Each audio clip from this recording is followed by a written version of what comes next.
Hello everyone, my name is Reina Catalin Oleo, 21 years of age, a student from the School of Asian Institute of Science and Technology, taking up Bachelor of Science in Office Administration.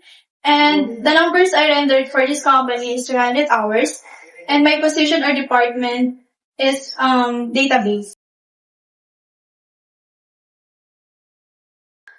During my internship for this company, ang mga tasks na pinagawa sa akin ay mag-print ng mga documents, mag-photocopies ng mga files, mag-laminate din ng mga files, and update ng mga different types of papers na collected dito sa company na ito.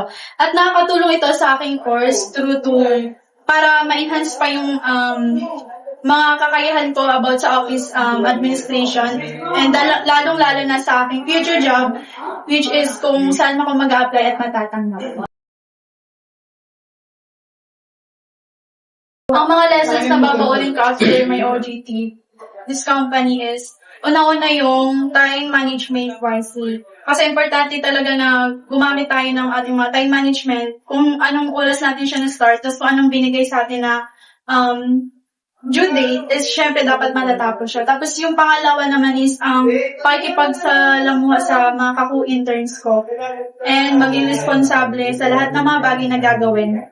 And personally, para naman sa akin, ang lesson na maibabaon ko is kung paano ko siya may apply sa real world environment or experiences. At syempre, kung may trabaho na ako in the future, syempre maalala ko yung JPMC, yung mga ginawa ko sa company na ito. At kung magkakaroon man ako ng trabaho, alam ko na yung mga gagawin ko, alam na yung mga hindi ko dapat gawin. And syempre yung palaging sumunod sa mga supervisors. Ang message ko ay masasabi sa James Polymers Manufacturing Corporation is thank you sa pag-welcome sa akin dito sa isa sa mga interns nyo. And nagpapasalamat ako na kay Sir James sa pag-accompany sa akin sa pagtanggap and sa pag-support sa lahat ng mga bagay kung ano magagawin namin sa company niya.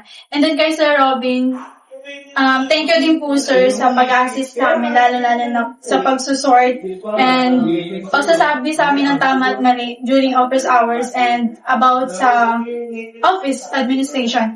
And then, para naman kay Ma'am PB, thank you din po ma'am sa pag-assist sa amin sa pag-print ng mga documents and sa pagtutulong sa amin sa paghahanap ng mga ibang files na hindi namin mahanap. And then kay Ma'am Jenny, thank you for bringing joy pag pumupunta po kami sa main office.